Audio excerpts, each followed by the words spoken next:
know, it's just a great time of year, and I have to tell you, we are on a countdown. I don't even, it's 31 days, and Rich is making special preparations over at our field in Palisade Park so that we have even a bigger pit area to do work on this.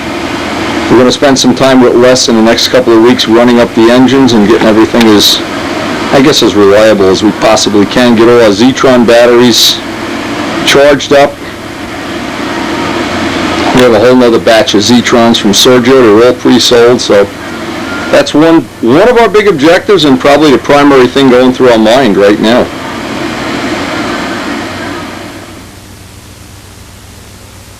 Again, congratulations to Paul Walker. Concourse win, Walker Cup win, and a cool plane. That's a nice combination. Combination I wish I had. Anyway, it's that time of year. We're making this dedicated video of Paul Walker's plane, all his flights from the 2002 Nats.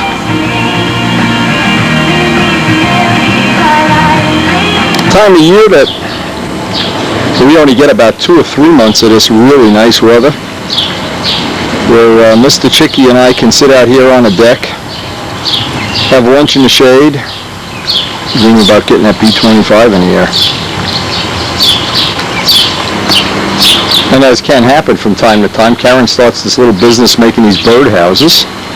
It starts off being a hobby. Everybody in our neighborhood's got 2 or 3 of them now. It's getting ridiculous. And we're going broke making them. We got to figure out how to mold them out of carbon fiber or something. I'm not sure. But they are everywhere. And the birds have been using them. In our pond, our fish have so many babies. We can't even count them. We're in the middle of an algae bloom, and all through this past week since we've been back from the Nats, there's baby fish coming out from under the rocks everywhere you look.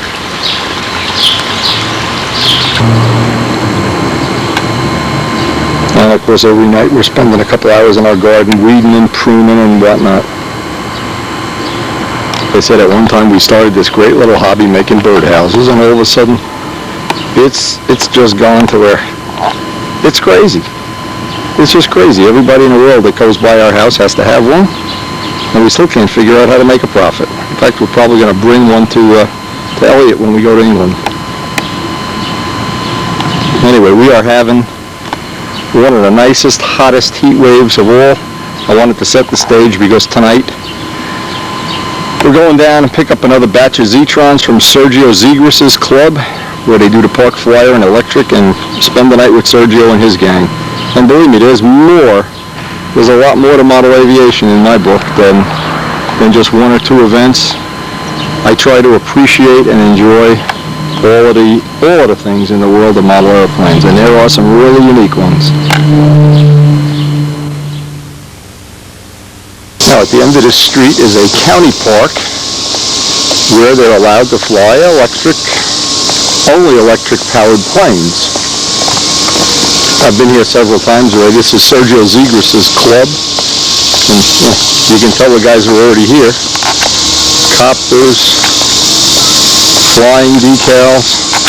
This is all electric flyers. Really cool. I think a cool group of guys. $10 a year to belong to their club, and you never have to buy fuel.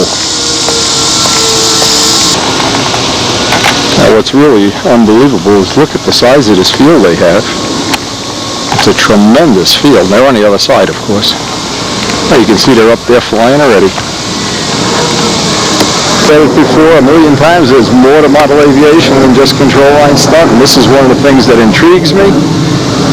Tom Hampshire has already built one of these, and I think it's only going to be a matter of time I'm going to get one.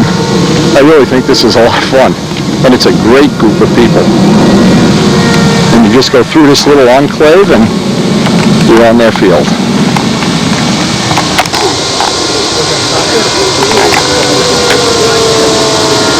Cameraman, it's got to be windy. Got to be windy. Hey Sergio, how you doing? Mr. Ztrons. Are you teaching these guys anything, or are they teaching you? No, they're getting some very good. You got some cool flying going on here. Yeah, just finished flying mine. They do very well. Not enough 16 or something.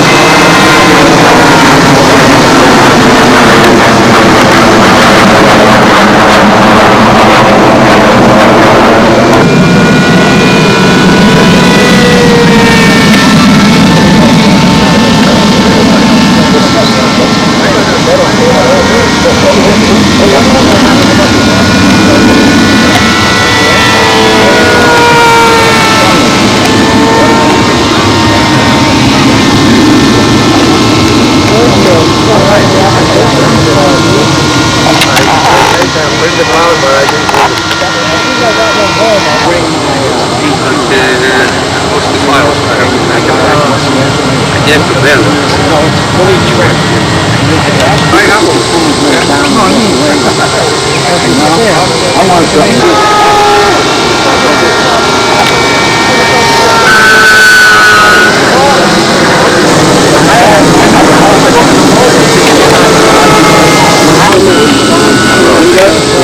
I need to be a little more considerate of the other people. I need lessons. The only ones on the field. Yeah, but who invited us? Probably so I can talk to our guy that invited us. Whenever I invite people, we have to do it for them. That's true.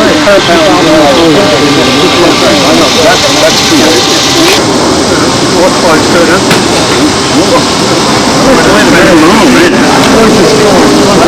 Drop it.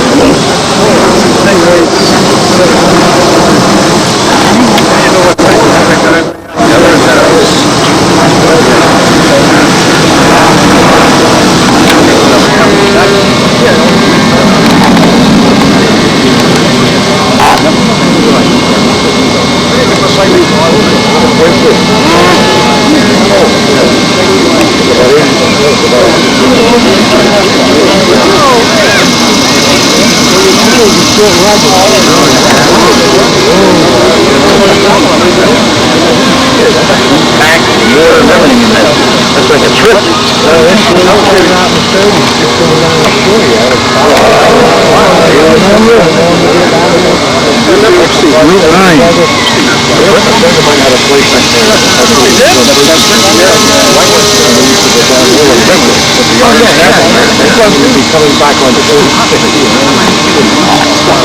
Stop it. I can sit down and be drink it along and drag it along like a stick fishing. But I think they know lately, right? On a couple of years when we went there then, not only that, I mean, contamination. Anybody know what frequency he's on over there?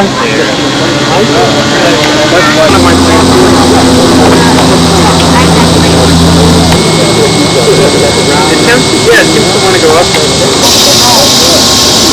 Very relaxing place to be, very quiet, no paper towels, no fuel. Morning for anybody?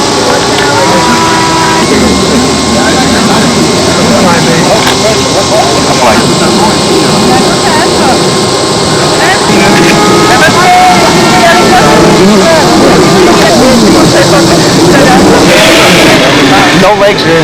Sorry. No problem. Slide on the ground. Put a little grease on the bottom. Good.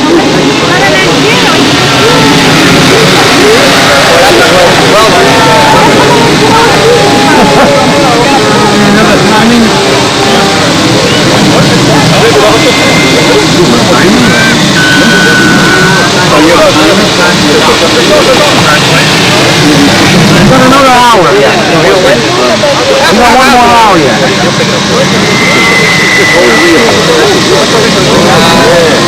Have you been out growing it yet? I brought my dad. I don't know why I phoned you. I got one.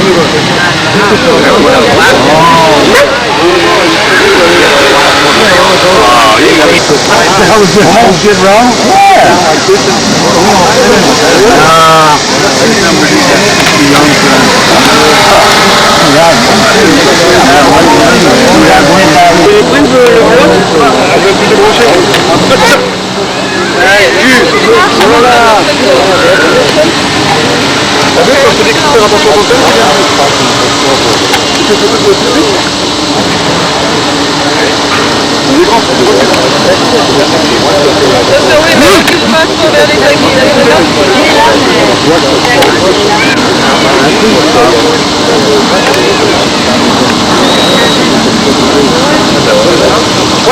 Anybody on 22? 28?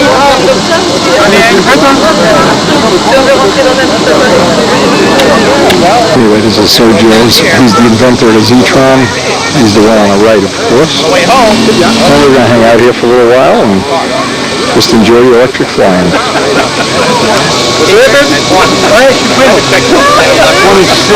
This thing? Yeah. Sounds like a real engine. Sounds like the gears are chewing themselves up. Wham! Is it 26? Anybody else? How do they get the noise? Yeah, that's it. Where? Where's the transmitter and common area?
Another one of them.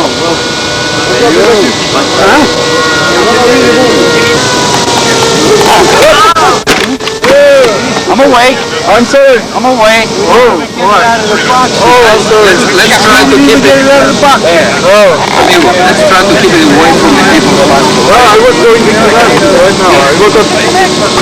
I know. You know, we don't want to have an accident. Okay.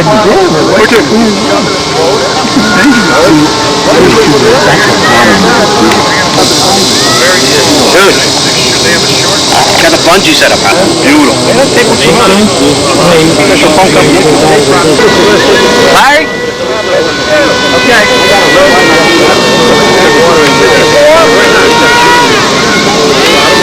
Yeah, I definitely know.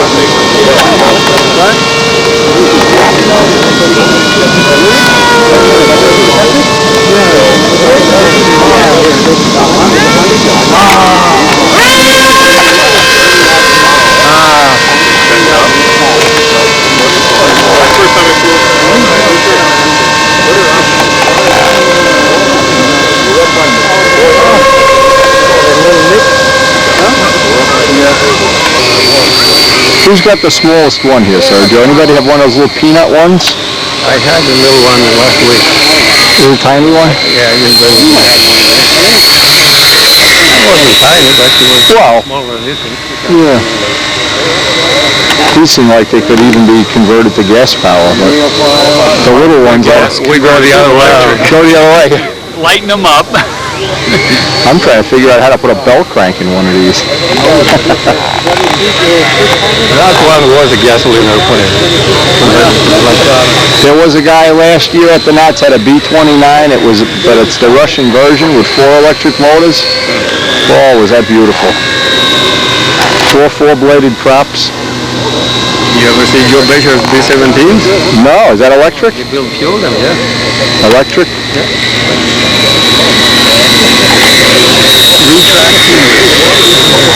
I saw pictures of it, but I never saw it in real life. Does he ever fly it down here? Oh, we sold it last time. We had to carry one of these shows with a big thing in the back. I got so disgusted when we sold it. Like this. But he has a smaller one.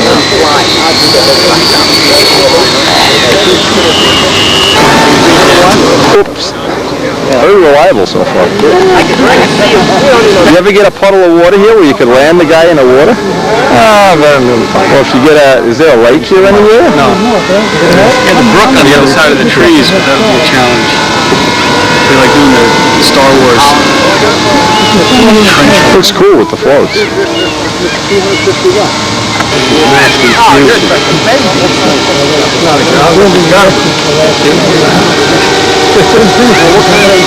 want to get an asphalt runway there next year.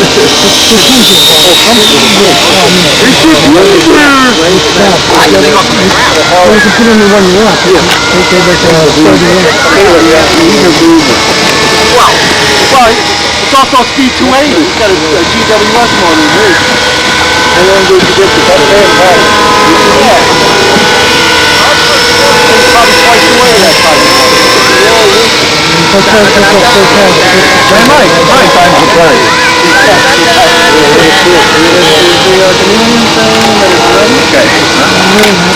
That's so beautiful.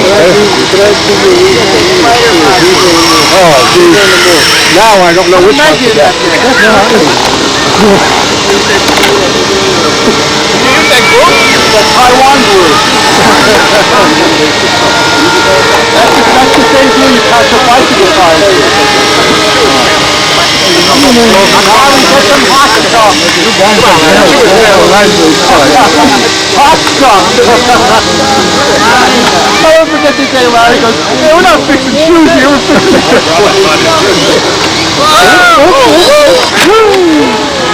Right, you know what it is, right? You didn't lose it, right? It was in hit from them. Was it rubber bands? No, I didn't lose it. I keep telling him not to bring it. It wasn't. Shut it over there. They got the French connection going on. What do you want? 16? 2016. That's just 2016.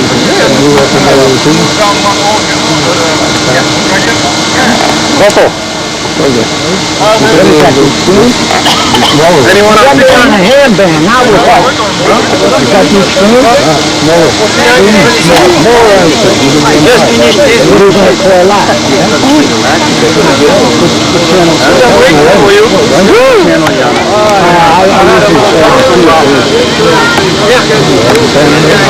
Is that the only one? What? I don't know. I see anything that's clear. I go out to Pine Island, I flip on, you know, my little receiver, and little channel. And sure enough, every once in a while, okay, you're pretty up there. Oh, yeah. It's been off for a half an hour. 23 minutes, 23 minutes. What does this do? Do you fly on a handband? Yeah. I used to fly on 00, but I have problems with it. And I listened on the scanner, some guys talking on, you know, whatever, I'm trying to remember what it is. I think it's dot 800. I heard people talking on like dot 795. What a great evening with the electric flyer. It's a lot of fun. We really did have a lot of fun down there with Sergio, and if you've never seen those electric planes in action, they really are. They are a lot of fun, I have to admit. And there's no telling I might build one over the winter, or just go out to the store and buy one, just so I have an alternative thing to do on Thursday night when I go down to see Sergio. Anyway, today is the Middlesex contest. We look forward to this all year. This is Carlos Serra's contest. And it looks like we're going to have a blazing hot day. Absolutely over 90. It's almost 90 degrees now, and it's still early. On the beautiful tree-lined streets of Rutherford. Got a hot one coming up.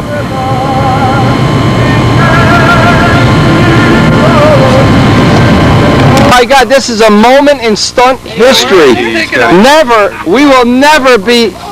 Holy mackerel! Look at this! Look at this! Everybody, put your planes away. A moment in stunt history.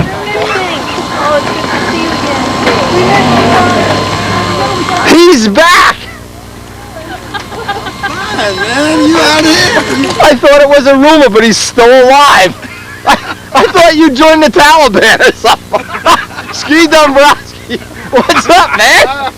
Is this your wheels? Oh man. How you doing, man? What's up? You still building, flying, hanging out? What? How's Wesley doing? I was afraid you're gonna say that. Oh man, I ain't seen you in so long. You still living down in Salem down there? Yeah, we were just down in Cape May. I was thinking, oh, maybe I'll stop and see it. I said, oh, maybe he may not go for that. Maybe he's got a wild sex party going on in his house. Never can tell. It's Al Knight now, and he's going to describe this. What shall we call this plane? Moidal? Moidal. What is it? Is it a copy of an old design? I can't tell. OTS. OTS legal? Half ribs? I didn't build this. This is I obtained this from Mr. Saunders here. I think he bought. Hey, John, where'd you buy this plane? Did you build this, John, or buy it? I got that at the Nats from Jim Carell. There you go. The guy from Indiana. It looks pretty nicely made. The nose looks real cool, real swoopy and everything. Very nicely built. Now, what is that, a design from the 50s or 40s? Oh yeah, that's old. Moidal's old. 48. Don Hutchinson used to fly one of these. Don Hutchinson had a bipe at the Nats, a nice, like a Stearman kind of bipe. That Stearman was beautiful. What do you got there, double star? No, it's an FP? We'll put this one in there because it works. That's a cool little plane. Did you fly it yet? Yeah, it flies okay. It's no world beater. Works better than that other thing I've been flying, that Snafu Magician. Not The yet. score will keep you at the, the appearance score will keep you, Keep them at bay. That's a cool old design. That's pop. Yeah, but come on, everybody likes biplanes. Yeah. Who that doesn't like biplanes probably doesn't have a pulse. I went for riding that Stearman at the Nats. Gotta love it. Gotta love it. Well, we all went up in that, up at Rhinebeck. Me and Mary. Oh, yeah? And Danny, we went in that, what is it, the standard biplane? Yeah, Up yeah. there. Yeah, that's awesome. We would have rode in that thing all day if they'd give you more than a 15-minute ride. Just mug the pilot and take over the controls. Yeah. Now, Rich Giacoboni is leading off a little bit of a practice flight here. It is hot. This is going to be probably one of the hottest days of the year. I have a little thermometer inside the WinStar that tells you the outside temperature and the inside temperature. And it was 92 at 9 o'clock this morning, so... Anyway, Rich had a little bit of a problem with this the other day when we were at the field, and I'm not sure if he resolved it. It looked like it was maybe sucking through the front bearing, but we don't know yet. Had trouble. It wouldn't start a couple times in a row, and he took it all apart, and it looks like it's okay now. Anyway, there's a lot of unique stuff here. Seeing Ski Dombrowski, anybody that doesn't know, he's the probably in my book, and I don't get to vote on these things. If I had a vote on probably the craftsman of the best craftsman I've ever seen, it would be him. He won the concourse in '86. Easily could have won in '85, the year I won the first time, if he had shown up on time. So he got me kind of a free concourse win, because I was the second one, I guess. I don't know these things. Anybody even know that? I think I'm the only one that even remembers them. So anyway, he is quite a craftsman. We have been to his house many times. He has some of the most innovative stuff. Engines that run backward, hand-laminated props, handmade 4-blade and 3-blade wood props. His plane, the Lace Maker, one of the most creative I've ever seen. And the finish, unbelievable. And you cannot find a 4. He is one of the other people that has a 20-point plane. A legitimate 20-point plane. So, my hat's off to him. Glad to see him back. But some other cool stuff here. Danny Banzak has his whole fleet of aluminum planes, and he doesn't have here is one that he just added to his collection. It's a MiG-15 with a pulse jet. I have to find out more about that. I've heard about it. Here comes the wind as Rich finishes his practice flight. We get the first of the wind, right? The breeze actually feels good. I shouldn't complain. And Danny's got the bike here, so several unique planes.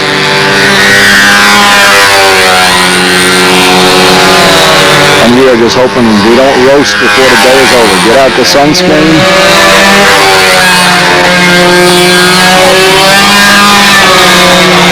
Now tonight, for anybody that doesn't know, and of course you'll never see this, in fact if I can I'll splice it on to the end of the tape if I can record it. Tonight and tomorrow on Monday Night Football, this is the first weekend in August, Stacy, our daughter, is due to be on national TV, Channel 7, and sing the introduction for a show. I'm not sure the name of the show. It's In Search of America or something similar to that.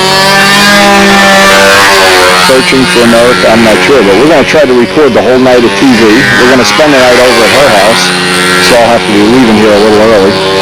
We want to watch the whole night, see it live. It'll be her first time on, that we actually get to see her. Not just hear her, we've already heard her, but see her on national television. We're really excited about that.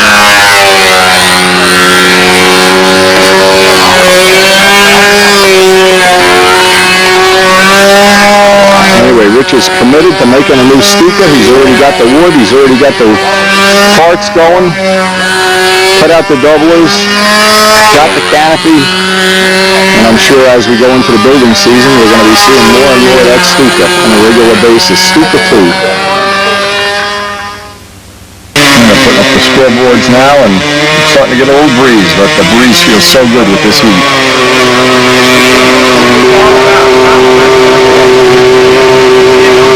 And they started what looks like the first of the official flights. Got 2 circles going today, and the breeze is starting to come up. You can see the leaves are already starting to move.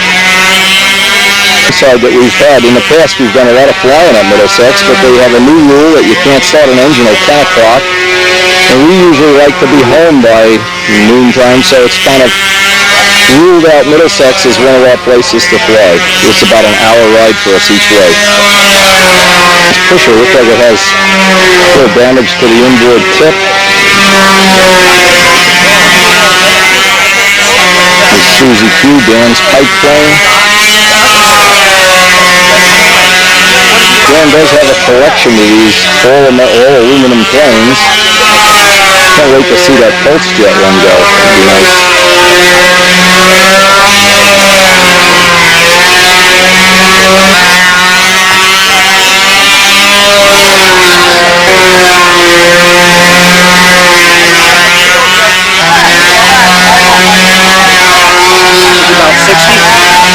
62, 63. Aimed at the Vista? Yeah. 30s air racer, open wheel.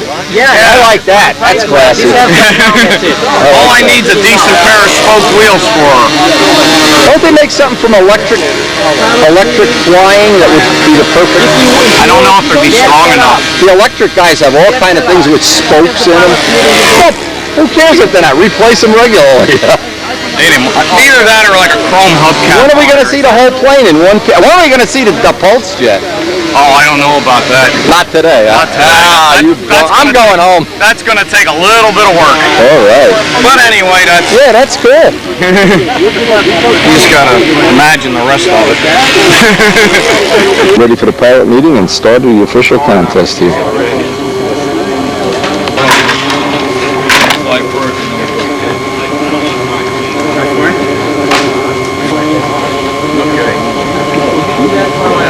Down here, some people that don't come over quite frequently, and they're here today. Somehow there was another contest that could not be postponed or set for another date, and happened to fell on top of ours. But that's something that we couldn't avoid. Once again, we expect to have a good running contest. I must ask everyone's cooperation. First of all, be absolutely ready to go. As the guy is flying in front of you is flying, make sure that you're fueled up, and neighbors that don't appreciate the noise late in the afternoon. We all want to get home. My pool is running, my wife is there, drinks are getting cold. And we're all going to see you there right after the contest. We'll be there. I really Thanks for the invitation. And free beer for everybody. Now you're really pushing it. We want this thing to be as safe as has been on any year. We are very proud to say that we have been done this for 10 or 11 years. We never had one drop of blood on the ground. So far. Everybody tried to That calls the devil. In any case, She'll be here. be sure that you don't put your fingers on the props. Be sure, and it's absolutely mandatory to use a safety restraint on the handle. That's absolutely mandatory. and be sure to use a muffler too. The judges for the events, I'm still running short of one judge, but for expert, Slippy and Bobby Zambalik would be the judges. Advanced would be Jim Damerl and Danny Banjok. Intermediate, Andy and myself. Beginner, John Yo and Andy. It's only one flyer. Mary, you're gonna fly beginner too. Yes. Okay. Yay! Mary! You just entered. You said I am just when I said I need a judge for OTS. Thank you, Mary. Isn't it great to volunteer? Classic will be judged by all night and then banjo. I thank the judges so much for helping with this, as well as our club members that have been sweating their butts off doing this. We're going to be flying expert first on the tarmac circle. After expert will be advanced and classic. On this circle will be beginner, intermediate, and all time by that order. We're going to try to put, we're going to run the beginning Dan Banjak, and it looks like the air has gotten better, if anything. This is hard to believe. It never gets better once it starts going crappy. Danny Banjak, one of our always top contenders for a win.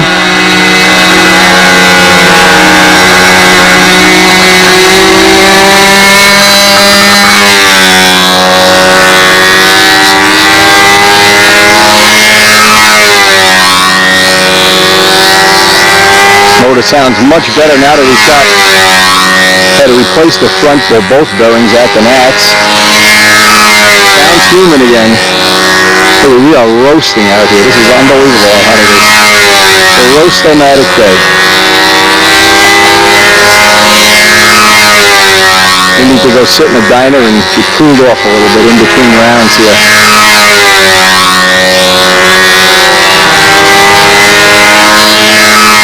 And the way the contest is going so slow, we're not really probably going to be able to stay for the second round. I'm not sure. This contest usually gets over with by 5, and we need to be home by about 3, so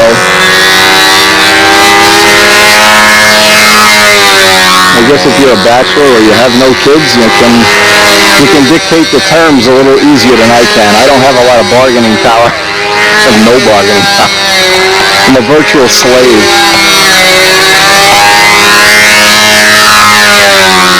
Anyway, last time Danny and I butted heads, he won the Circle Burner meet.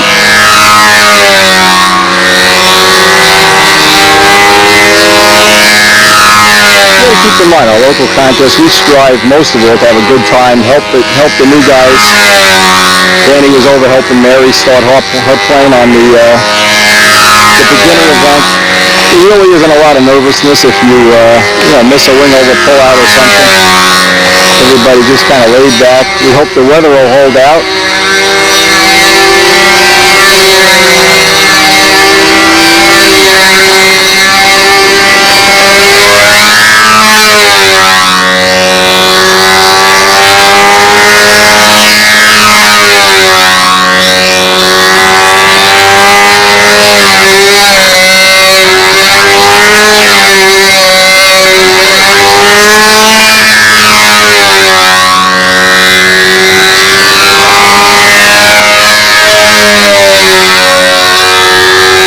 Danny's plane has, one of the things I've looked at it hundreds of times, it has a little bit of a tendency to rise out of pullouts, and he's just done that twice. And I've suggested maybe after the contest season's over, he could try putting some slop in the elevators, something we covered in detail on the previous video, and I think once he does that, I feel confident that that'll help this plane a lot.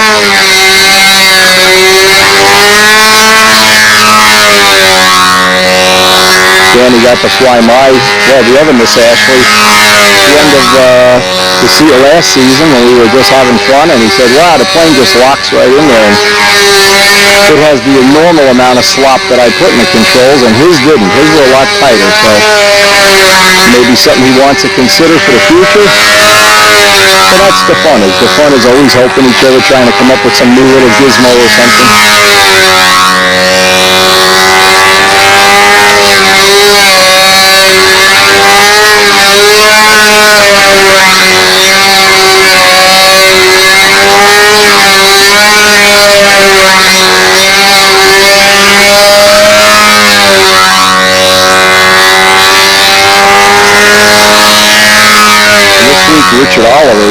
to spend some time with Al Raby to fly his Bearcat and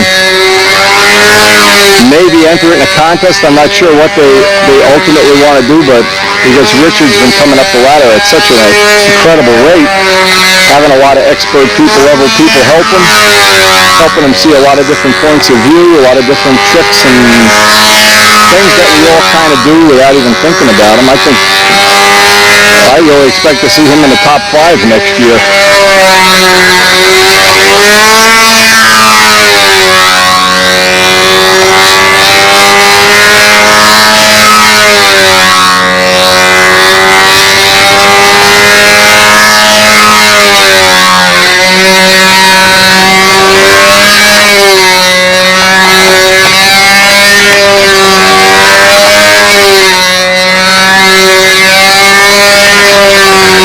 Problem with, even if we didn't have family stuff to do today, the other problem really is when you leave here after about 5 o'clock, people that don't live in our area don't know about Jersey Shore traffic. You could be buying yourself a 7 or an 8 hour ride home. On a hot day like this when the shore traffic breaks, you could be stranded. You could run out of gas on the way home. It's an unbelievable phenomenon. Anyway, Dan Banjock, first official. Coach Jack the Bones, first official. They're staying relatively the same for the whole first round. Little breezy up top. Hot, hot, hot, hot, hot. And if you don't ever believe dark-colored planes get hot, when I went to launch Rich's plane, you almost can't touch it. You wouldn't have to take more, and you need gloves to launch the plane. The light-colored ones, better, but the dark ones, whoa. And the red is no bargain either. In fact, as soon as this flight's over, we're going to go hit the dyno. We're going to get the planes out of the sun. That's always a big thing. Get them covered up, out of the sun.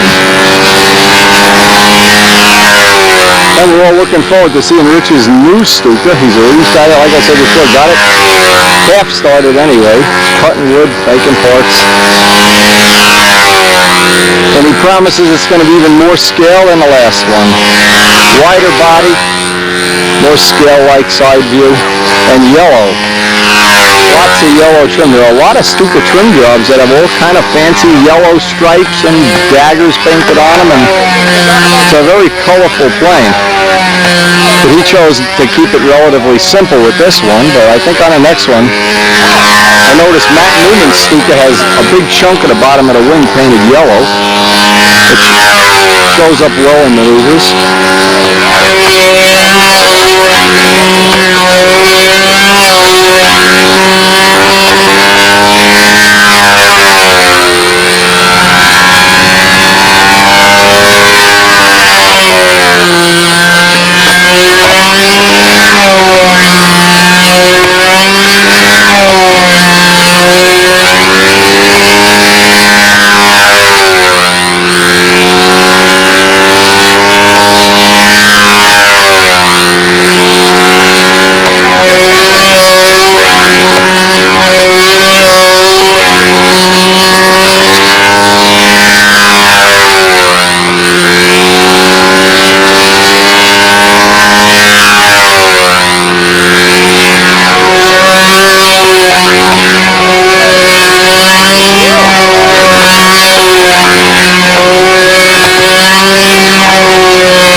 I, for one, really like the look of the Stuka in the air, the profile.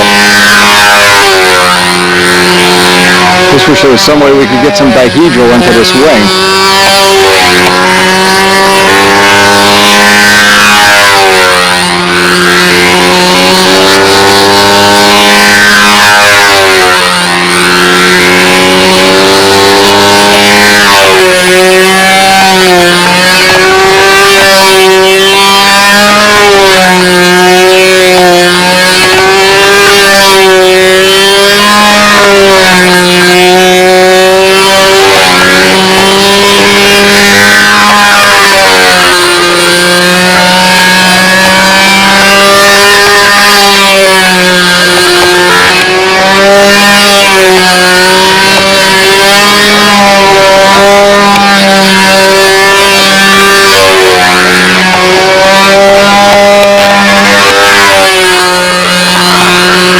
Jack the Bone, first official.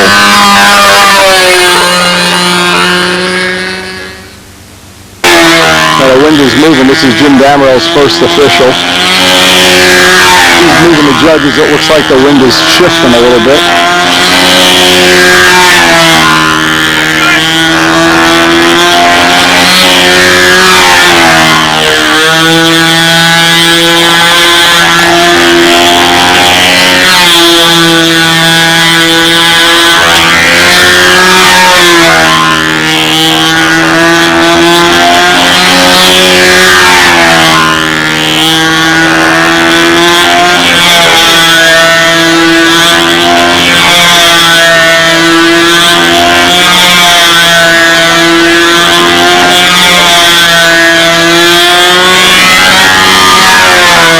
Planes years ago, many years ago, when we used to have Monday night pizza. And we'd have guys come over and we'd all work on each other's planes on Monday night. That was during the time Karen was working on one of her college degrees, one of her many college degrees, to finish up. And it lasted about a year. That she had a course she was taking on Monday night. And we'd work till about midnight or 1 o'clock every Monday. It kind of worked out neat. We'd watch Monday Night Football. In fact, every time I look at some of those old tapes, I miss the good old days.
They put the scores up yet? Yeah.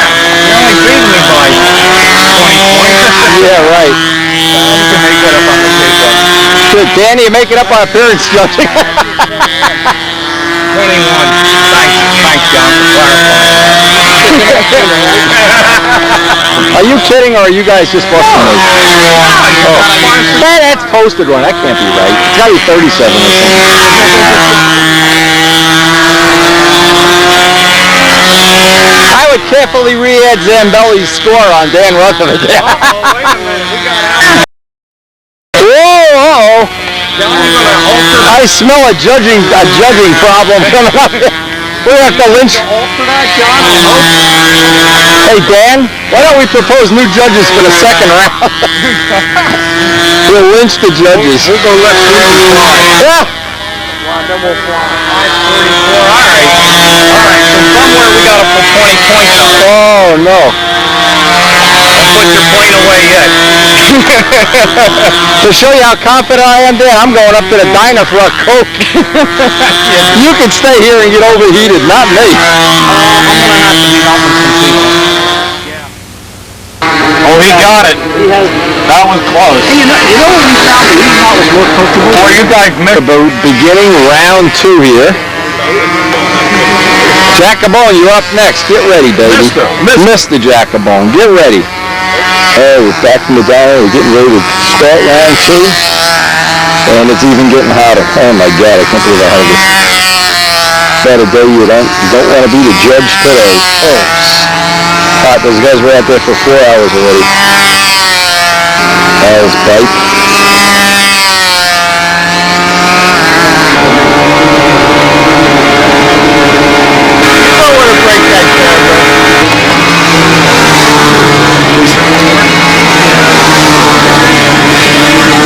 The Shade Air Force.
The beginning of round 2, and it's certainly looking like the air is getting more unpredictable than it was this morning. It was relatively nice. Relative is always a big word here at Middlesex. And usually when you fly away from the big tree, which if you see where I am, this is the big tree.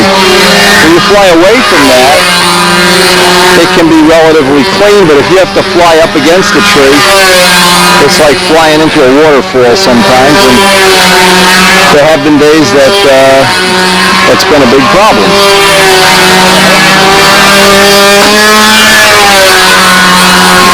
Anyway, but even though it's just good to be out in the fresh air, and we were just at the diner at lunch talking about how, and I think it's true, I'm in my mid-50s, I'm going to be 57, better rephrase that next week. But what is true is a lot of my friends that are non-modelers and have hobbies such as sitting in lawn chairs, sitting in hammocks, watching The Simpsons, they all seem to fall prey to more health ills, I think, than modelers at large. I think modelers at large just get out in the fresh air more, get more exercise even though they don't need it. Just have a better overall record of being in good health, and I'm not sure that's true. It's just something I feel. And we were discussing the idea that at a typical day at the field, you wonder how many miles you walk. You know, do you walk a mile, 2 miles, 3 miles, and how many people don't walk a mile at all? And that's part of the problem they run into. The myriad of health problems that we're all subject to at this age.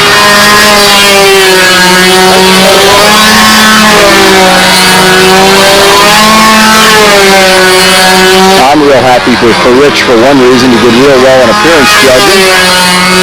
He qualified for the top 20 and I think he got 17th and advanced, and he's certainly shown some progress. I like his attitude of wanting to fly expert even though he could have flown advanced for a couple more years. He's basically trying to upgrade his flying skills every time we go flying, and I know he's going to build a really nice plane this winter.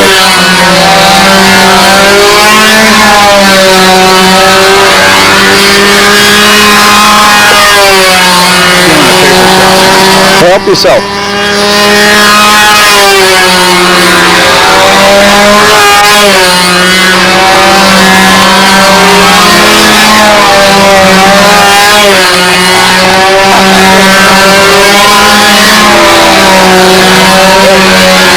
He's got his stupid working pretty good today in the hot air. He was so afraid when he built this plane it was going to be too heavy. I think it's just under 70 ounces, but it's proven to be a good flyer, and usually if a plane is too heavy for the wing loading, it'll show that on a day like today. You haven't seen it yet. You haven't seen it, period. Still a good performer, built out of a Cardinal kit from the Cardinal design, the original Cardinal design.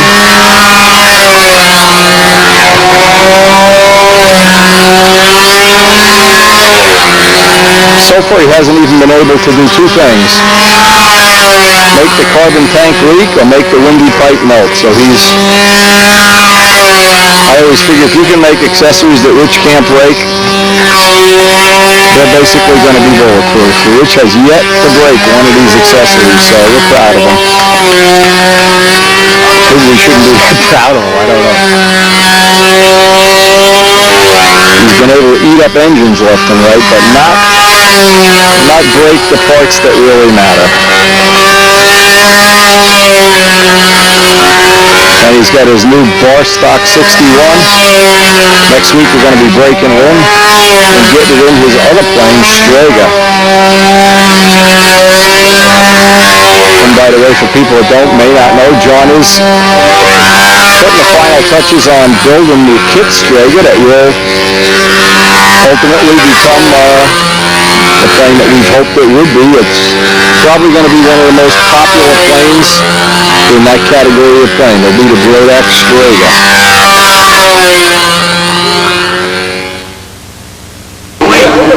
Unusual model. Ladies up. That's done.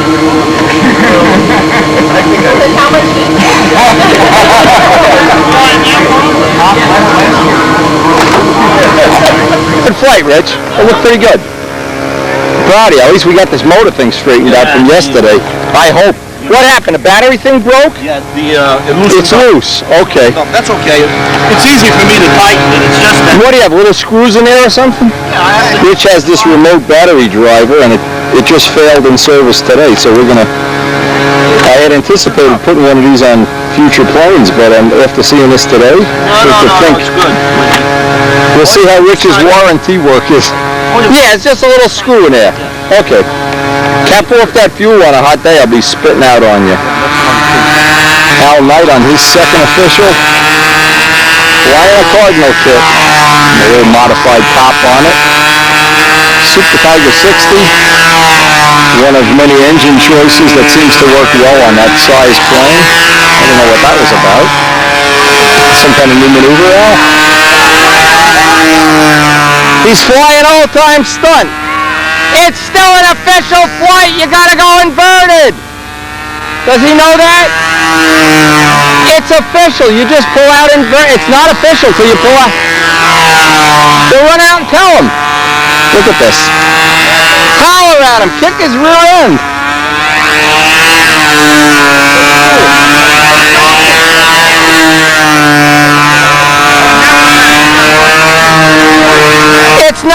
official till he pulls out inverted. Who's his coach? You, Sleepy? Where's the coach? Mary, it's only official when you pull inverted. Go spank him. You know what, Mary? Mary, run out there and spank him right now. His hiney's ready for a big, get a paddle. Yeah, but I might hurt myself. Al Knight showing what if you build a cardinal kit, you wind up somewhere down the road. Sorry, you forget the pattern. Oh, ow, I'm so embarrassed. Man, he comes flying. The cooler is bigger than the fuel jug.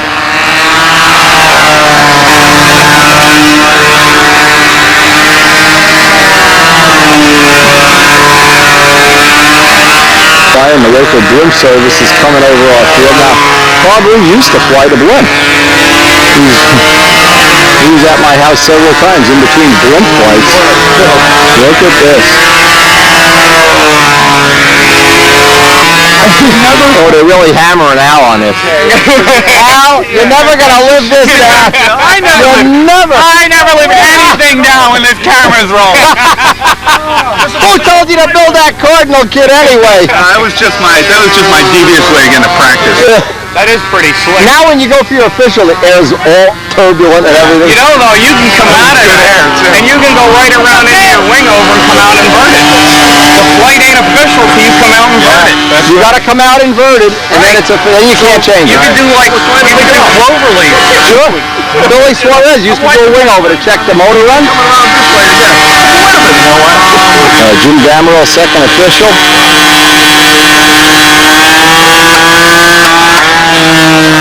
Jim is, I think, and I'm not sure, a point and a half or 2 points behind Danny. And so what's going to happen, both of them have to fly. And I'll, if either one of them or both of them beat me, then I have to have it. It's so hot that if I have to fly, I'm probably too old for a second flight. So I'm going to basically hope my shaky lead holds for the next half an hour. Don't count on it, though.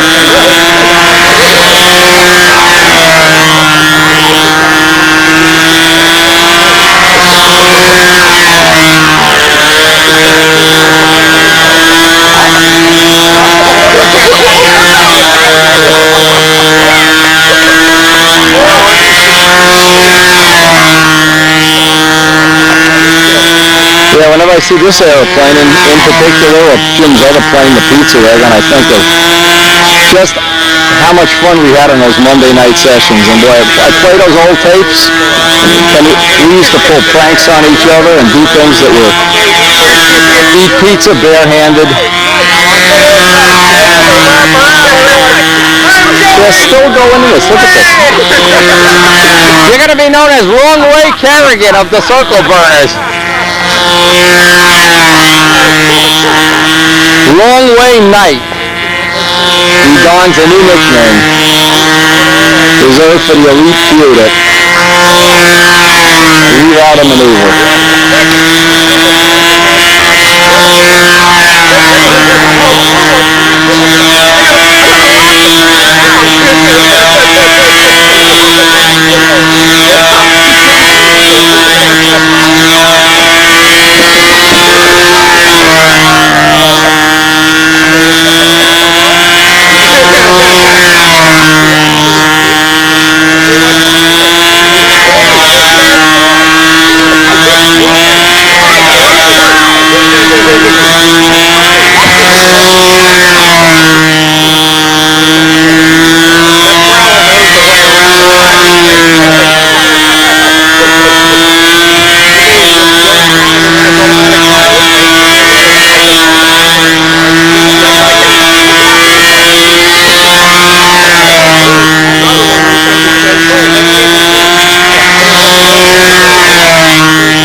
second official.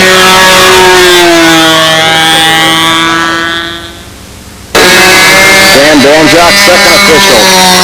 Rolls a nice takeoff.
final winner was Dan Banjak with a 582. You are awful. They haven't posted Al's score yet. He's going to fall flat on the street. Let's see, we've still got to do the second round here. 50 minutes and stag it out of the circle. I was going to sleep. We got to have a heart attack. I've never done that before. A really hot contest. Good win by Danny Banjak, but boy, I'm so hot. I just can't wait to get by my air-conditioned house. About the tree-lined streets of Rutherford that really like coming home after a hot day. Now today, we had the original plan today was we were going to start running the motors on the B25 and doing some testing on that. What I wanted to do is I wanted to make a bench, and I thought, well, maybe I'll make this table into a bench since these tables, by the way, these tables are available for somebody looking for a building area. They're like polycarbonate or something, some kind of plastic. They're great for workshop. They're about $50, and what we have at discount centers, Costco here, they're about, I've seen them on sale for $49, even the neighbor even has a couple of them. And the legs fold up. So what I thought I'd do sometime later this week, it's on my priority list, to make a bench so I can run the engines and check the Ztrons and change batteries. I don't want to make this, I want to make this as easy to work on as possible, and I haven't figured out how to do that yet. Yes, them will probably be one of the ones to give me some good ideas. But in the meantime, we do have something that I found pretty significant. Now, what I've been doing, the day before the Middlesex contest, I went up to the circle burner field and I changed the ratios back, forth, back, forth, back, forth. It's really easy to do. I can do it in a matter of a minute. And it seems to fly just a little bit harder corner and a better lock with just a little more elevator. I calculated out that it's 10 elevator to 9. Now the only way I can change it to see, and this is the way I do most of the things that I try to do. I try to see it's getting better, better, better, and then at some point it'll be not as good, not as good, not as good. So I want to find that peak. I call it the spike. Now to do that, I'm going to have to take the whole front of the plane apart, because what I want to do is I want to reverse the linkage. Maybe I'll do a little storyboard as to what I want to do. Because if I can go too far, then I can find out where that optimum spot is. And now, the other thing, I spent 2 full days now with this really light, this is a Medusa carbon fiber spinner. I still have to get the props final pitch to where they're going to work for this package. But the reason for having this is the 65 bar stock that we'll have in probably before the end of the week is a few grams heavier. And this is the difference in lightweight. It'll make for almost an invisible change in powertrain when we get to do that. We're going to have a 13-inch prop, and I don't want to actually do the change in powertrain until I get the prop, the spinner. I want the powertrain to be a plug-in in the same weight. I don't want it to be heavier or lighter, because then I'd have to retrim the plane. One thing always follows another. So let me just kind of give you some ideas as to what I've done in terms of getting this control system fine-tuned. And I think we've learned something in the past couple of weeks that really we can put in the bank.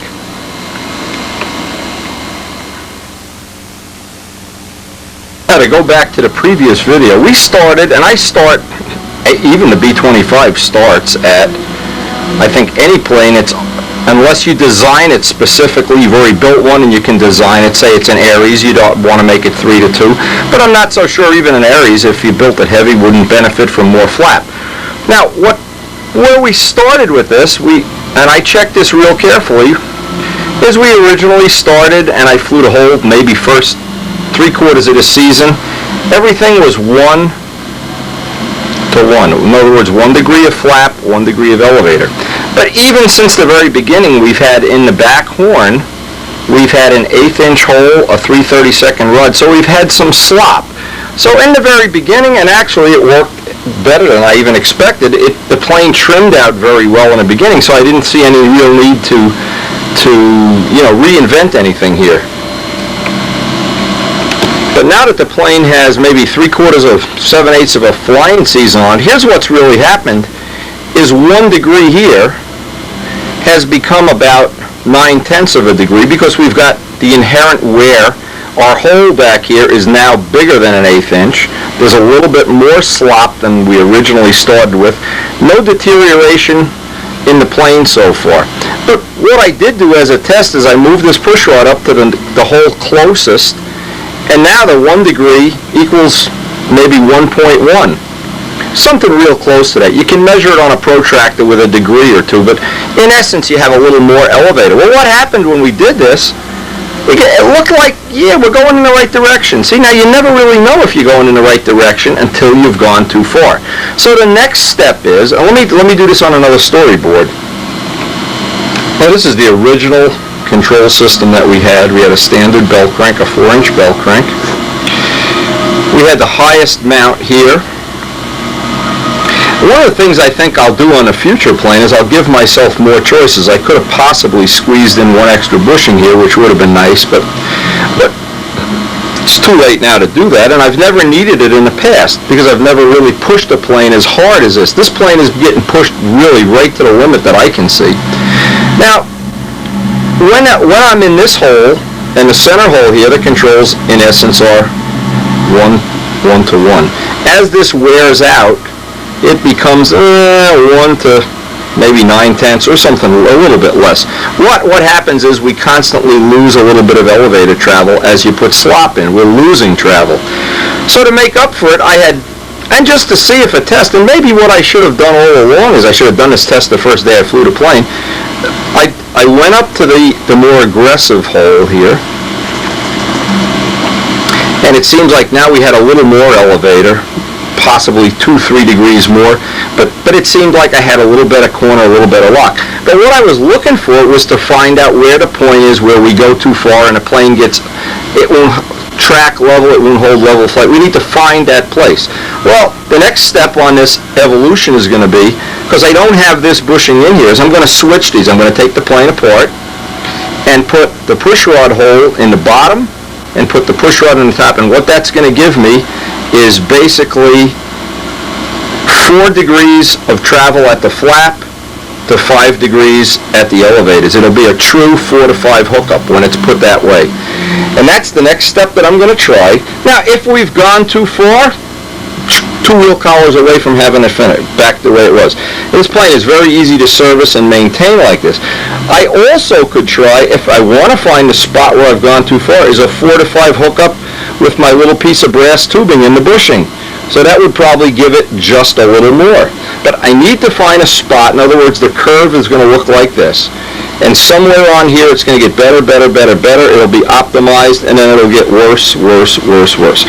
And this is why, this is one of the reasons, and I spoke to Dave Fitzgerald about an hour about this, why people that generally fly older planes, the people that the competition is their main focus, what happens is they find, or most people find, that older planes tend to fly better and better and better because they're wearing out the controls constantly. Everything is getting smoother, and I think that's a major factor in why older planes seem to fly better. Well, again, there's counterpoints to this. Noel Drindak made a plane that had ball links and has no slop anywhere. His plane seems to fly well too.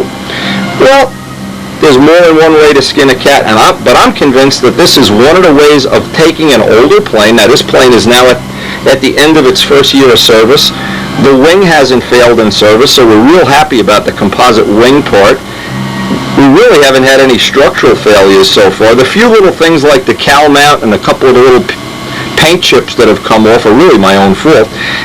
Everything that I used, the way the gear are mounted in the wing, seem to hold up. Everything seems to be holding up okay. So if I can fine-tune this control system, now what it allows me to do is, if I ever replicate this plane, I can start where this plane left off. So it just puts me a little bit further ahead in the evolution of the plane.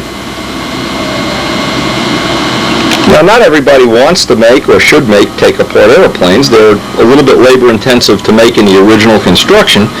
But here's one thing everybody can do is somewhere in the back of the plane, and putting the hatch, you could even put it up here.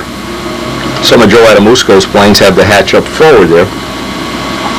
But they have a little hatch, have a wheel collar holding this on, so that right at the field you could then try this ratio. And if you look at the original Spitfire plans, they show various, where we figured out at that point in time when I made the horns, a 4 to 5, a 9 to 10, a 1 to 1. We had these all kind of calculated out. But what this allows you to do is right at the field. Take the hatch off, take the wheel collar off, put in that plane. I also noticed, and I never really realized this, I was looking at some old pictures of Paul Walker's Bad News, and his Bad News had this sitting, in other words, if you look at the fuselage from the top, and I thought, wow, that was pretty cool. Yeah, I wonder why I never thought of that years ago. Probably because I'm not smart, that's one reason, but Paul had, and Paul's usually got some nice little tricks in his plane. Well, the pushrod came out of the body here, and the horn was outside the body, and he had a little, I don't know, kind of a little fairing there. But if you look at some of his older, the Bad News planes, you didn't even need a hatch. This was kind of I think Stan Powell had this too, I'm not sure. But it allowed you to just move that until you could optimize it for your flying style. Now, what happens when Noel Drindak, and Noel and I talked about this at length, when Noel built his planes that had no slop in the controls, my handles tend to look, the leverage ratio is very high. I like a real good leverage ratio. The ratio is how long this arm is. Now Noel's handle at the time, he had a handle that looked like this. And so his leverage ratio was twice the length. So again, what I've kind of learned from this is if you had a plane and you like to fly it with ball links where you could have no slop, you might want to try longer or lengthening the arms, because that in essence is almost the equivalent thing. See, as you move the handle, nothing's happening to the cables. It makes the soft spot around neutral. The problem is on a bigger or a plane bigger than a 40 ship, you lose the leverage in the plane. You've got to tug on it like it's a Mack truck. Well, but we're learning a lot about fine-tuning this particular plane, and I think all of the things we learned from this we're going to be able to put into future planes.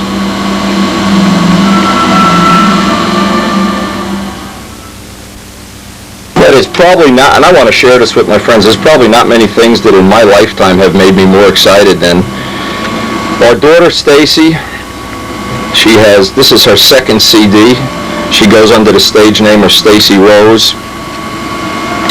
She has done very well so far. She's worked on her career about 7 or 8 years and worked like I work on model planes very intensely. She's kind of mimicked the thing that I've done of just work harder and harder and harder and harder and eventually you'll be successful. Well, here's her picture when she was a baby. But we're so proud of her for 2 reasons. She got the Peter Jennings 4th of July special. She got to sing the introduction. You heard her voice 3 times, but we never got to see her in real life. Well, tonight on national TV, and I'm going to have to record the whole show to pull out the commercial, you actually get to see her for about 2 seconds, I think. But she sings the introduction. It's going to be on many times, and it's a show that they're making. They're not even finished making the show yet, but this is her first. I'm going to try to pull that off of the TV if I can. We are so proud of her. She has done the equivalent thing with music that I've done with model planes, is she just made it her life and just worked at it 24/7. And I think success, it's only a matter of time before she's going to be, well, whatever the destiny that she has in the world of music. But you've heard it here first on Windy Videos. If she doesn't become successful, then she'll be just like me and we'll have a good relationship. But if she really gets successful, you can say you saw her here on Windy Videos. Imagine if she turns out to be really successful and she says, Windy? Windy who? Who is that man? I don't know who that is. I'm going to pull that commercial off if I can. I had the whole show taped. What I try to do is every time I take this, I'm going to take the powertrain out or do anything like this, what I want to do is look around, and you can see this is perfectly dry. I'm amazed how dry it is. The little gasket that we made back here seems to be holding up well. The bolts were tight. It doesn't seem like anything here is out of the ordinary. But the one thing I did notice, and this is something I put in before we went to the nets, I was rubbing on the belt crank bolt here. When this moves and it's rubber mounted, so it just touches. I had put in a little piece of Teflon, sheet Teflon, and some safety wire. Seems to be working fine because it hasn't worn through the pipe or worn the bolt out yet. So that was one of the things, and I just put an extra piece of Kevlar in here just so if this wore down. But here's the point I'm trying to make, is anytime I take a plane apart like this, I want to look around for little things that I need to do. Now another thing, while I'm in this mode, I'm going to need to bend the gear back just a little bit to clear the 13-inch props that we're going to be using to test the 65. The 65 hopefully is going to turn a full 13-inch diameter prop. So what I'm going to do again, use the longer of the two gear and bend them back maybe 5 degrees or so. Bend one and then bend the other one to match so that they're both parallel. But doing this little maintenance check, now what's nice about this plane, the way it's made, as soon as I take the pipe out, I can get right in there and do my work. I don't even have to take the wing out of the body to do this work. A take-apart plane has a lot of advantages, and the only disadvantage I see is when you build a plane, there's a lot of little fits and finishes to do, but once you're done, right now, it's worth every penny.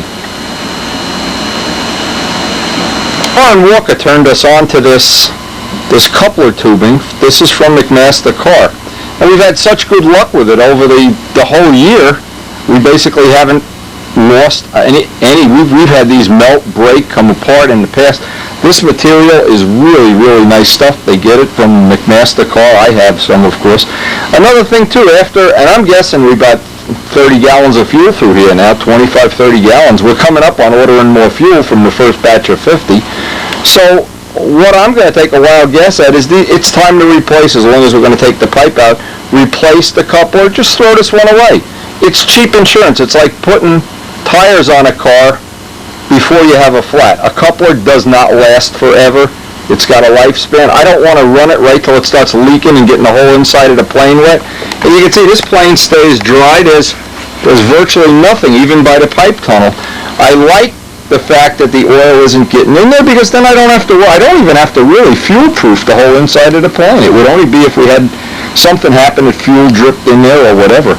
And most of this that's on the header is from over-choking the engine, and when the engine backfires, it spits it up on the head here, and then it winds up back here. So I have thought maybe even in the past I'd come up with some kind of a little baffle or something.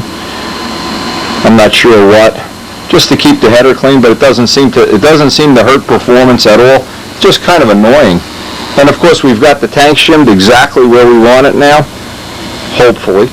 Now what'll be interesting to see is when we put the 65 in here, the bar stock, does the tank shim stay the same? Does the pipe length stay the same? Does everything stay the same? It'll be a real nice test for us, because we have 4 of these engines, and of course we want to keep them all in our Air Force, and we want to add the bar stock to it. We want to see if that's going to be even better than these are, and I think these are pretty world class right now. So I want to pull this out, get in there, make that switch at the linkage. That'll give me more elevated travel and maybe even get one more day of testing. We're expecting maybe even today or tomorrow to get the bar stock engine. We'll need a day to break it in. So 2 days, 2 flying days away from the next day. That'll allow me. See, I always try to schedule things. I wouldn't want to, for instance, put the bar stock engine in and change the controls on the same day. I want to evaluate each change as a separate entity. Thing I was saying, after quite a while, what happens with zip ties, and this can really ruin your whole day, is they get brittle. You can see this one broke. Now this one I just cut off. But from the heat and from the temperature changes, these really don't retain the strength they have when they're new. And so it's always a good idea, and I think it is anyway, depending on how hot the conditions are that you're flying. These are cheap and easy to here's one that's just going to crack on it. Now, if this happens to break during a flight and the pipe slides back, the worst of all scenarios is, and this has happened to several people, the pipe flies off the plane and hits somebody in the head. Zip ties, if you can find the real high temperature ones, which I've never found, I've heard they exist, nobody's ever found them for me though, these are the ones I get from Home Depot. The white ones I think are a little better than the black ones for one reason. It seems like the dye in them weakens them or makes them more brittle. But anyway, we're always looking for an upgrade on these if somebody ever comes up with ones that in time don't do this. But I tend to replace them on a regular basis, maybe every 20 gallons of fuel or so. Same thing with the coupling. This is always cheap insurance. This is probably the hardest part to ever get across to somebody, is not to wait for a part to fail. Not to wait till a prop loosens up and flies off the plane. Tighten it ahead of time if possible. The one that goes around the pipe, I always like to take 2 little pieces of tubing and try to get them This is the diameter of the pipe. I don't want the two of them up here on the bottom. Two of them kind of at 9 o'clock or 12 and 6, it doesn't matter. And the worst thing you can do, if you over tighten this and make it so tight it'll crush down, you should have the zip tie very close, if not right on top of where the baffle is in the pipe. The pipes that we've had to repair and that have broken baffles usually have this zip tie somewhere forward of the baffle or back. You should always try to get this right about where the baffle is going to wind up. Because you're only going to move the baffle a quarter of an inch the most. So you know ahead of time where that's going to be, and put the zip tie where that is. It's always a big help to do that. And the little rubber things, and just slide up little pieces of tubing.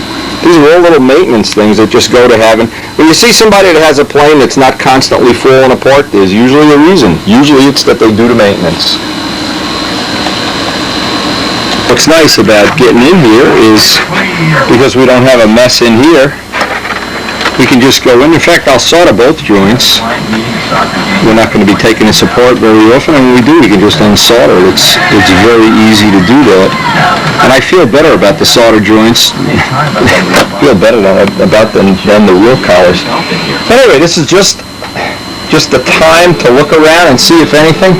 This is one of the joints that I reinforced. It was coming loose. And while I reinforced one side, I reinforced the other side too. Oh, by the way, there's Stacy on TV.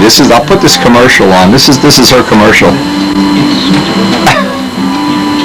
As I'm doing this, I'm playing this tape trying to find the commercial so I can put it on tape, but it just comes on. Anyway, that's just one of the little things we have to address. We'll get this soldered up and we'll be ready for, well, I hope real soon. Maybe tomorrow, get out and do a test, and we'll have some more data in our database of moving the flaps relative to the elevators. And again, I've gone on at length about that, but it's really a significant thing.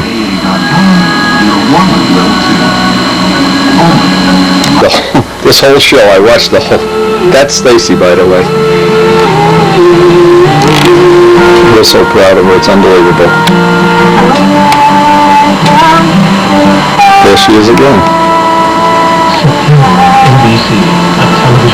Anyway, this is going to be on Monday Night Football and on, really, I think a lot of times, so.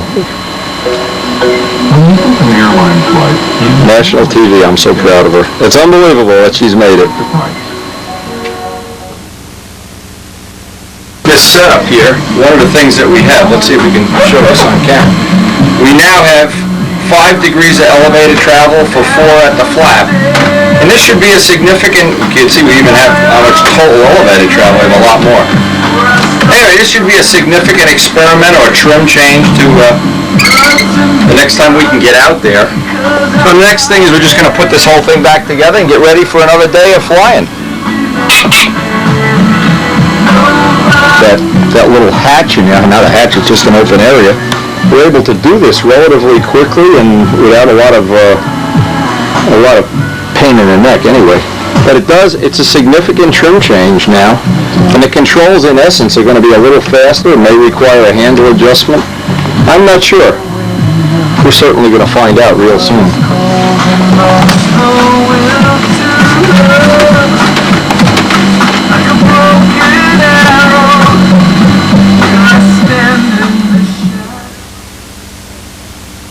Well, after a lot of little maintenance things, and Miss Ashley's ready to put herself, we're going to put the pipe back in.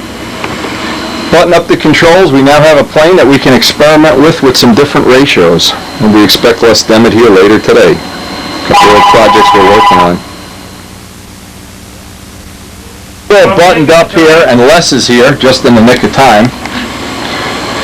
Les is going to share with us his latest and greatest, I don't know what this is. I don't know, but when he has this smile on his face... If I could only live up to your bill. I'm afraid to ask. What do we got in today's menu of options? Just a couple things on motor. I took a number of moments, I took a number of motors, I took a number of pipes and headers, and sketched. Essentially, it's the same airplane, but it has slightly different moments in some cases, or slightly different variation in stab and elevator heights compared to the thrust line, things like that. Also, You don't have this drawn up full size yet, you just These have are all quarter concept scale. I drawings? have two. Okay. I have two that are drawn full size. And basically they're concept. This is very deep through here. It's about maybe 3/16 of an inch deeper than the narrowest one, which would probably be this. In other words, you want to put the whole pipe inside the fuselage? Oh yeah. The final, and basically this would fit A65 and any pipe you want to put in there. Okay. All right, and the others work their way down to 61 or 51 or even a 40 if you're going to run a piped 40. What I did come up with though is this cowl separation line for the cowl in the bottom block, and I think we break it here and then again back here, and it should work well. I'd be looking at this, if you do this, that this piece is like Miss Ashley ends maybe at the end here, even if it's not a take-apart plane, and this can be a carbon fiber mold. Right. Then one guy makes the fuselage, the other guy can make the plug, Right. and whoever builds this plane can have that piece done. The interesting thing about this is, with one template for the top view of the airplane, no matter how it turns out in its final form, or perhaps several different widths, or maybe a continual curve so that the widest point of the fuselage is above the wing, no matter how you do it. All you have to do is take one piece of 1/16 plywood and get the top view of it, and the rest can be... And make a crutch like Dudka used to make. Boom, boom, boom, boom, boom, and you can knock Give me that motor mounting. Now, explain what you had in mind here. Oh, well, basically this is nothing different except I'm taking a look at, generally run two parallel motor mounts. And the area of strength that you're interested in is the area where the motor actually sits on the bearers. And that's the area where generally you'll find the big hunk of aluminum, and that rightfully should be there. Screws to hold it in place, no big deal. But my thinking was, if you wanted a non-straight fuselage side here and here on these lines, you wanted something like this. Okay? That from here back with a scarf break on either side. So you want to blend the spinner right into the motor mounts. But take away this heavy maple, make this basswood. Okay? Back here you're going to need to fill this out because you want to fill the distance between that. Take the maple, cut it back here where you would normally find F1, and fill it out here with basswood. Once you have the two of them together with F1, let's say in this area here, and a spacer that would replace F2, which would hold everything parallel, you can take this and cut any contour that you want on a bandsaw. You got a bandsaw? Yeah, I've got one too. You've got a good solid crutch. My other thought was, on the top end, you just need to make a cardboard folded template so you get the curve on both sides. No, so it's a mirror image. You could derive this shape when you make the crutch for the fuse. You're going to make the nose part too. Of course, yeah. All right? So what you do is take that, lay it down, and trace it again. Now, do you want to start making, by the way, Les and I have committed to making a 40, what should we call this plane? Do you have a name for it yet? Whatever you want to call it. Okay. The Demet Special. No, nothing. Miss Demet. What's your wife's name, Babette? Miss Babette. No. I don't know if she'd go for that. No, probably not. Well, it has a nice ring to it. Anyway, the idea is next time Les is here, which may be tomorrow, next week, we're going to make up a crutch. He's got the motor home already. We need to get the header from Richard Oliver. Yeah, hopefully. And then we're going to start. Dave Downey has already, and we don't have the templates yet, already come up with a Boeing replica wing made with an airfoil that's guaranteed to make 1,000 pounds of lift and have no drag at all, which I don't know, Dave. No parasitic. No drag at all. We'll see about that. But anyway, Dave is working on a wing, Les is working on a body, and I'm already working on coming up with a cute name for this plane. Like, I don't know, what does it look like to you? But we have to have a name for That's this. what we call this one Paladin. That's what they used to call the Knights of the Round Table. They were Paladins. Paladin. That's a And cute name. Have Gun Will Travel, you know that. Yeah, yeah. Tribute is a name I'm looking to put on something, but nobody wants to build a plane. I don't know. Anyway, Tribute's good. Tribute is good. And we don't know. You know, we could make a tribute to 9/11. The interesting thing, I think, Wendy, is when you do quarter scale drawings like these, is it'll give you an idea. And while it's really not readily apparent, here is the one of these 4 airplanes. The one that has an 1 3/4 spinner. I like that a lot better. Versus a 2-inch spinner, and you can see what it does for the nose of the airplane. The other little trick here is, and I don't know whether the camera will pick this up. It's a nice rudder shape, nice, almost a cardinal, not quite, but well, this if you similar. If you crossed a cardinal, and you land a cardinal inverted and then have it mate with an oval. I don't know. Who gets credit for this anyway? All it is it's. Yeah. But one of the things that I'd like to do on this airplane, and I'll do it on mine, is you see this line here, where the cowl is carved, and then you say, how can you carve the fuse because you're only working with an 1/8 inch of balsa? Basically, what I'm talking about is in this. Well, let's go to this one. Oh yeah, I know what you're going to do. We're going to laminate a piece of 1/8 balsa on the outside. Sure. And cut to the same shape between the laminations. It's not going to cost anything in weight. Is a piece of carbon fiber mat. So what Randy Smith is doing to make the front end of his airplanes more massive, we're not making them more massive in size, but we're adding mass right where it counts. But see, if you make your body and mine the same thickness, and you take this piece and you carve this out of balsa wood, you can just laminate this in with Bondo and make it match the fuse. Now, when you give me this piece unhollowed out, I'll make the mold for the carbon. You make the carbon piece back there, the Miss Ashley kind of carbon piece. Put that back and then sand that curve into the fuselage. Exactly. Just like the Typhoon. Exactly. And you never. Now, if Paul Winter or Elliot or somebody wants to make that piece will already be in the inventory, and I think that's for concept day 1. Tomorrow we make the cowl. It's not that, when you say it does not take that, if we do this, it only takes slightly longer than hollowing it out, glassing it, hoping your blind nuts don't pop out. That's when right. It's carbon, done deal. And not only that, it's stable. Not only that, if you ding it. Yeah, if your nose over at the club field. Go back to the mold. No problem, yep. Just make another one. Yeah, so that's a good concept. Today, Les came up with a little idea. We want to make a table to run the engines, do all our tuning and fooling with the cowls, and we're going to be doing this for several hours.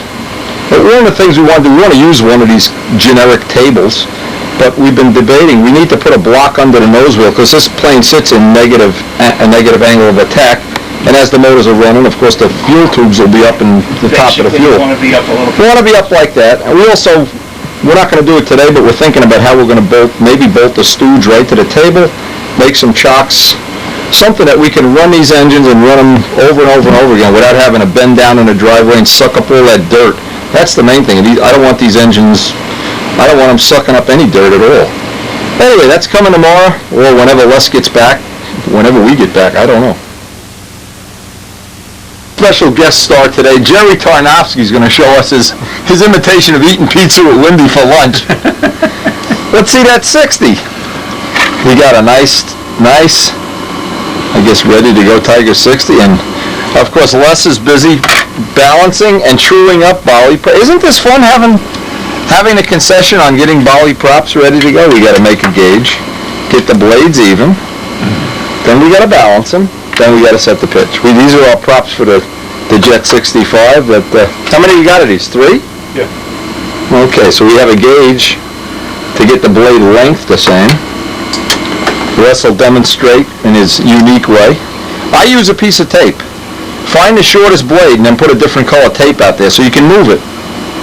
Because they're not all going to be the same length. You can rotate it just...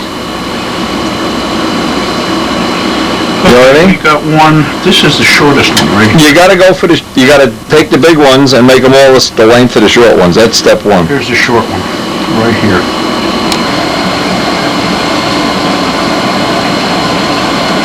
A master at work with his Bolly prop gauge. All right, first thing, we get the blades equal and we'll start balancing one of them.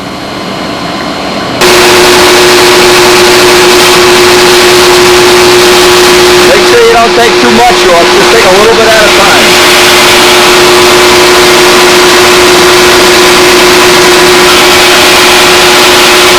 You're about a 16th off, a little more than a 16th.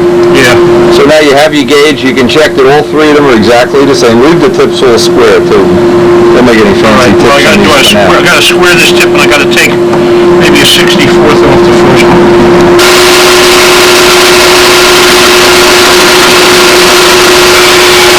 On the second of the props, we're going to name them LW1, 2, and 3. Because these will be for the 65s. I put plenty of etching down at the hub on both sides with the engraving tool. When you buy them, they're smooth as glass, and it almost guarantees they're going to go slip sliding away sooner or later. Getting that etched hub on there, the next step. And then we have we're going to balance them next, and then we're going to make a pitch gauge for this 65 and for this set of 13 by 4.5 inch props. Here comes noise. And all you want to do is constantly take material off the back of the heavy blade. That's heavy. All right, let's try this one.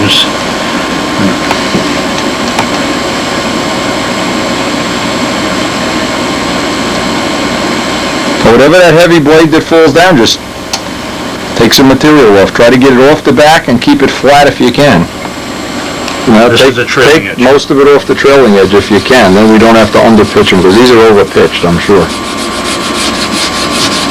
And the more you can get off by the tip, the better. It's anywhere further down than about an inch from that, and you're wasting your time. And watch you don't get a splinter, or you're going to be sorry when that gets under your fingernail. There's always going to be a heavy blade right to the very end. And always see how this is rubbing here? Just keep this off just like that. Oh, you're getting close, but eventually no blade will fall. See the one that's falling to the bottom? Take a few swipes off it. And you'll just be going back and forth on the two heavy blades till they become the weight of the light blade.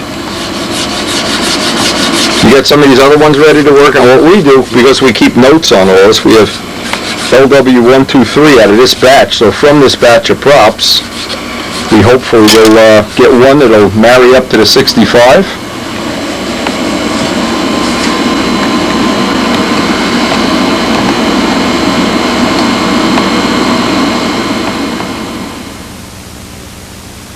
Only took you an hour to balance one of these. No, come on. Nah, 45 minutes. Okay, now, the trick is when you think it's balanced, Yeah. put it in every station at 12 o'clock and see if it drops. And then we're going to go over to the sink and wet sand so the edges are smooth. We'll just do some 400 sandpaper on the edges. It's unfair if you hold it. Well, heavy blade, heavy blade. Give that a couple more swipes, just a couple. You can't fool Mother Nature here. He thinks he's fooling Mother Nature. Chicky, go get him. And you got it. And don't jury rig it. You know, it's that's falling. Blade. Yeah, no. I mean, I'm tempted to always do that little, so I can get on to the next two props. Okay. Chicky, show him how to balance a prop. Right, that was the heavy one, huh? I want to just start. Nope, still heavy. Not by much. No, you're only talking just a little bit here. What we found worked well are these Bud McKnight sanding sticks that John Pothier turned us on to. Many, many moons ago, they seem to work real well.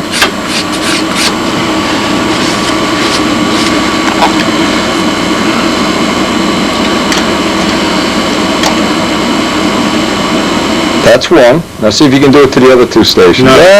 Yeah, Chip. That's the one I'm working. You're one swipe away, two swipes away. Famous last words. Something like that. Perfection takes time. Yep, that's the heavy one. Okay, but you can see if you do it both ways, you put the heavy blade on this side and that side. If it falls down both ways, just keep hitting the heavy blade. Jerry's so impressed he's going to go balance all the tires on his car as soon as we go outside. Joe Reinhardt said he adds a little CA to the light blade to make it a little heavier if he thinks the blade's getting too thin. Yeah, well, maybe there's other ways. This is the way I've done over the years. Just put it on and wipe it right off. Put some on and wipe it right off with a rag or paper towel. Well, actually, when I used to paint the old wooden props, you just take the spray can. Put more clear. Clear yeah. on.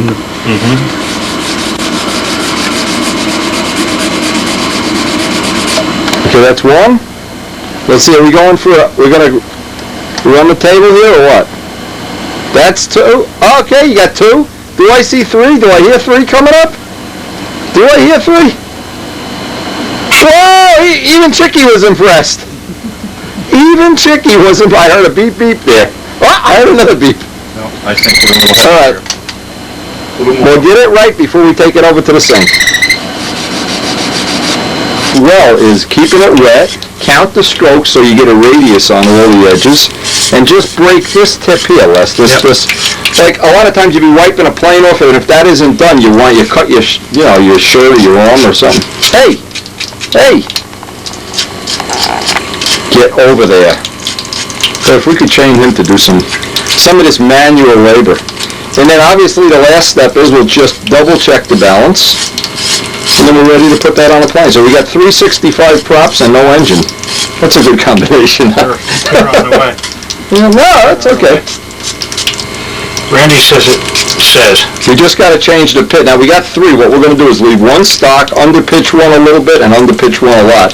So we have 3, and then we'll make a gauge, fit whichever is the better of the 3 when we actually run them on the plane. And just double check the balance. It's always the best way. Is that the one we just finished? Okay. Yep. Just check all 3. So if they're wrong, we'll just give it a little swipe. Pretty cool. Check all 3 stations. Oh, yes. Oh, warranty just ran out. The warranty just ran out on that prop. That's what I see a refund coming in the mail here. Continue probably on the next video doing a long dissertation on prop load, prop pitch, how to get the pitch just right for any given motor from a Fox to a PA or a jet. But work on props. Look at this. Look at this. He's sitting on the Typhoon. I'm going to put a prop on him in a minute. Anyway, props are such a significant thing. It really pays to spend as much time as necessary to get it right in the beginning and maintain that. Keep a little notebook, a little log book. When it's right, it's so right, it's beautiful. When it's wrong, you could make yourself crazy.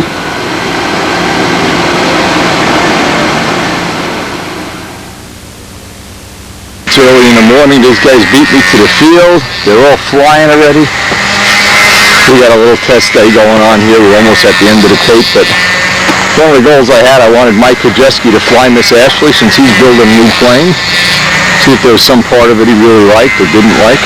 Oh, Tom's here.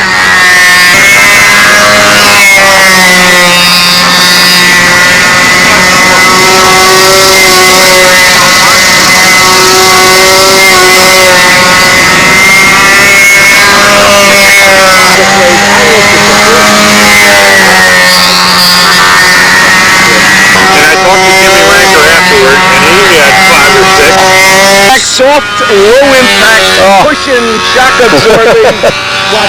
Anyway, finally, Mike is helping me do some prop testing today. We're going to try to finalize the pitch. We've been fooling around trying to get the pitch exactly where we want it, so that when we do get the 65 in here, Mike makes an excellent test pilot. He never wears out. Anyway, and we're going to be going home, or maybe tomorrow, pitching up the props. We'll run. We've been going back and forth. But see, we don't want to lose that little bit of motor run we had, and we're right on the rich side of the motor run here, so.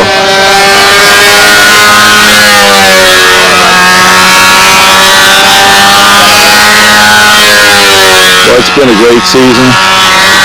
We only have a couple more weekends here at this field. And we're going to be transitioning over to, I don't know what we're going to call it, the B-25 field.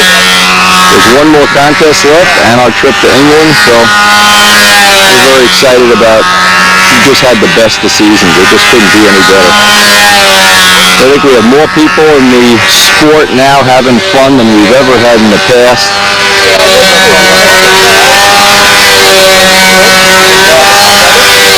And more people coming along, improving their skills.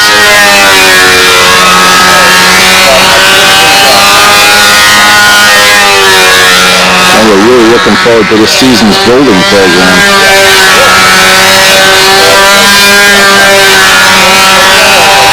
Anyway, always good having a friend like Mike to help you with the, when we're out here, we burn a gallon of fuel, and Mike will generally burn about 2/3 of it. He basically, because I'm old and weak and he's young and strong. Or as he likes to say, young, strong, and good looking. Maybe he's right. I'm not sure. I know we both have a good time though. Really. Mike's going to watch the house while I'm in England, take care of the fish, take care of Chickadooly.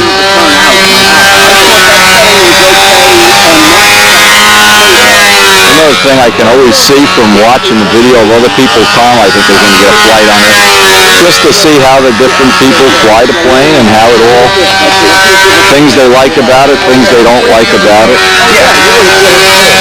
But 20 degrees cooler. This is the first time Mike's ever flown this plane, so...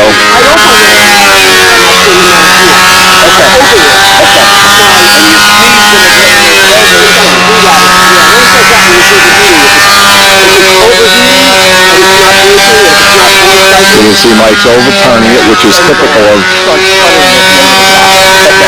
He set his handle up differently than mine, of course.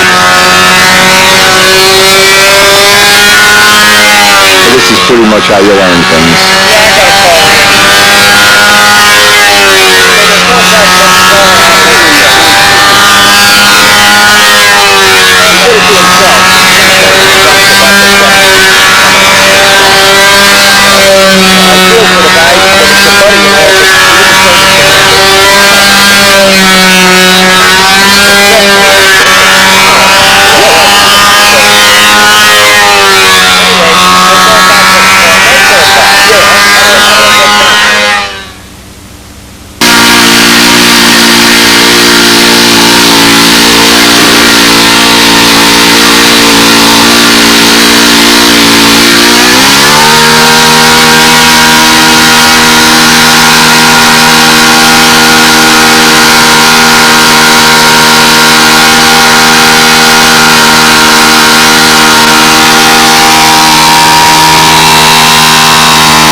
Making progress bringing this guy around.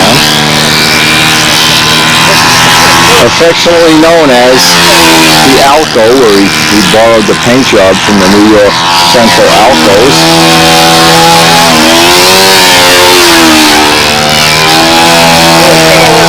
It's right here. You know, it's right there. It's right there. Click right there.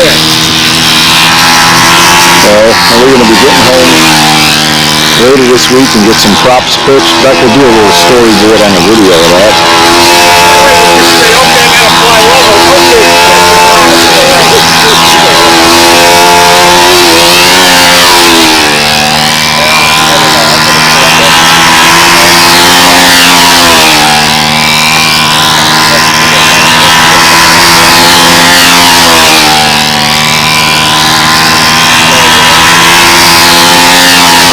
I'm still working with tanks and tank shims on this to get it dialed into where it's right on the money. Basically the same thing Joe Adamusko's doing, but he has that little gizmo that you start the thing at idle and then just open it up to whatever throttle setting you pick. Has a little dead stop.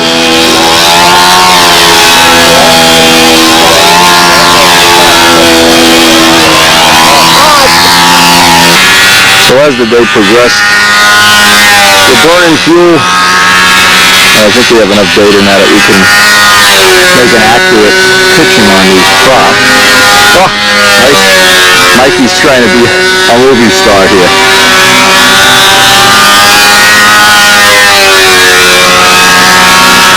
Anyway, we're at the end of the tape.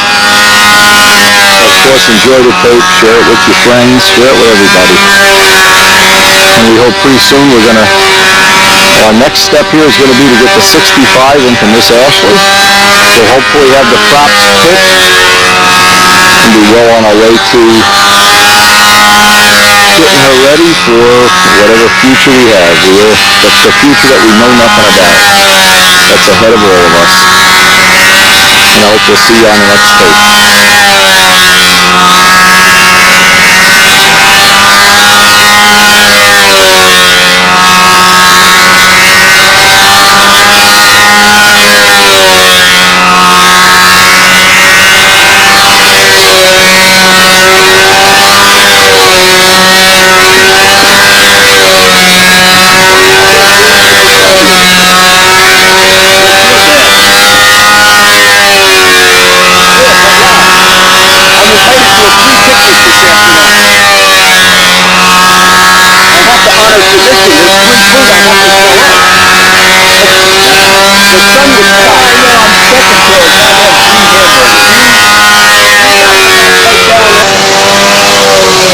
We'll be seeing if Tom can get his tank shim corrected on this. That's the only thing left to go here.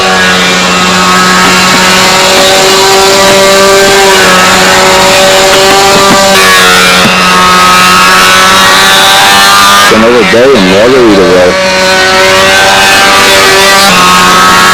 Hey Tom, you saw my new ground flooding tool? What is it, a spark plug boot? Yeah, look. I can plow in it. Get a picture of this. Get a picture of this. I don't want to get it on the airplane. Yeah, come on, show us how, Larry. Quick, I better not say it. Miss Lewinsky, would you come in for a minute, please? Just step into my office.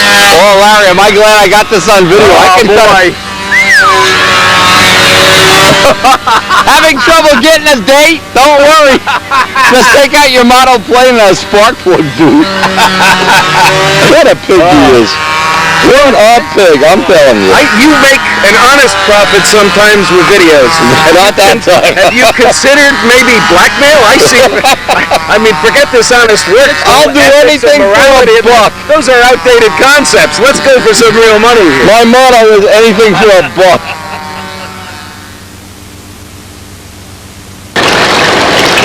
Now this is my birthday present from the kids. They've named him Herman. He's quite large. I don't know who they were thinking of when they named him Herman. Not quite sure. Anyway, hope you enjoyed the video and hope we'll see you again.